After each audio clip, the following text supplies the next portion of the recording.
This is Dave. My wife's mom introduced a man at Christmas dinner. He'll be perfect for Sarah after the divorce." I buttered my roll calmly, refusing to let the room see the flicker of rage behind my eyes. "How nice," I said smoothly. "Dave, did they mention the house is in my name? And the prenup?" The fork clattered out of Sarah's hand. Her mother's painted smile faltered. Dave cleared his throat, shifting uncomfortably in the chair that had no business being at my family's table. That was the moment everything snapped into focus for me. Months of half-truths, cold shoulders, and late nights at work had all led to this absurd unveiling. Christmas dinner, the place where people usually offer toasts and laughter, had turned into the stage for my public betrayal. Sarah had been slipping away for months, though I had pretended not to notice. She'd laugh at messages she wouldn't show me, tilt her phone away at the sound of a notification. She'd come home late, her excuses sharp and hurried, like someone trying to escape from the truth rather than invent it. I asked once, maybe twice. She dismissed it, said I was paranoid, said I was working too much myself. And maybe I believed her, because the alternative was unbearable. But now here he was, Dave, some man with a new suit and too much cologne, sitting in the place where my father usually sat, the place where family should be. He smiled politely, though it wavered when he realized what I had just said. "The house is in my name," I repeated softly, as if the word were meant only for Sarah.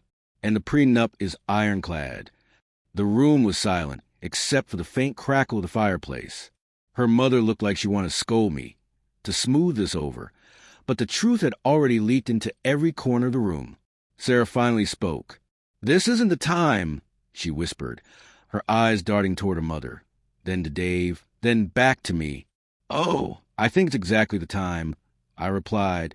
My voice was calm, but my chest was burning.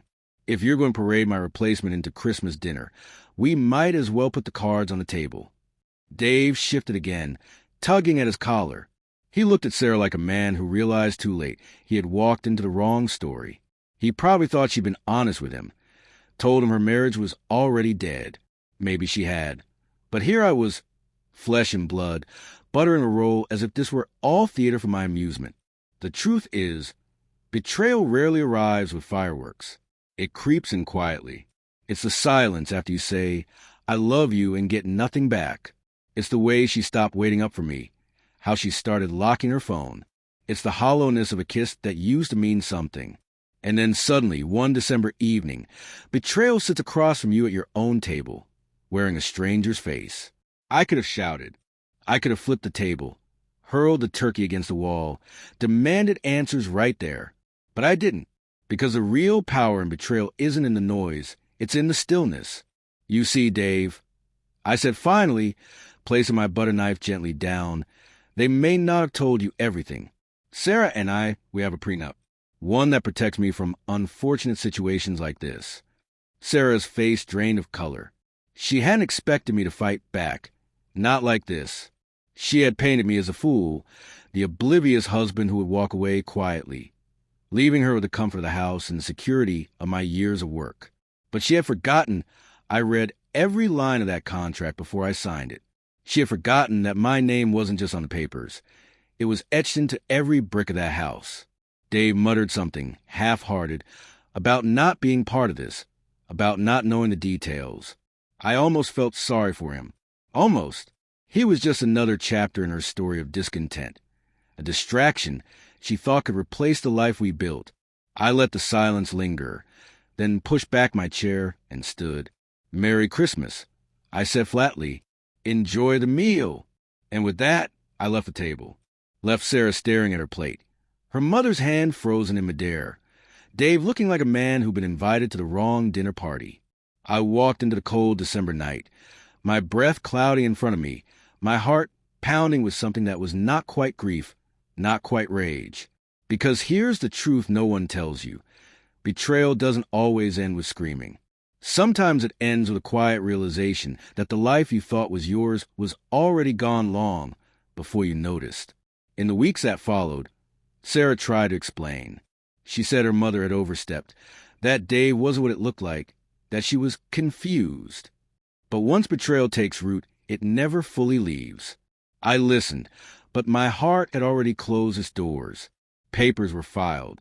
Lawyers spoke. The prenup held. The house remained mine. But even as I stood in empty rooms that once echoed with laughter, I realized I hadn't won anything. Because betrayal isn't about houses or contracts or even Christmas dinners. It's about trust. And once that's broken, no legal document can rebuild it. Sometimes I still think of that night. The flicker of the fireplace. The weight of the silence. The absurdity of meeting Dave at Christmas dinner, like some twisted holiday tradition. And I wonder if Sarah ever thinks of it too, of the moment her lies caught up with her, and she realized I wasn't the fool she imagined. But I don't linger long, because the truth is, betrayal may steal your past, but it also frees your future. And as painful as it was to watch my marriage collapse over a plate of turkey and buttered rolls, I walked away with the one thing that mattered most, myself intact.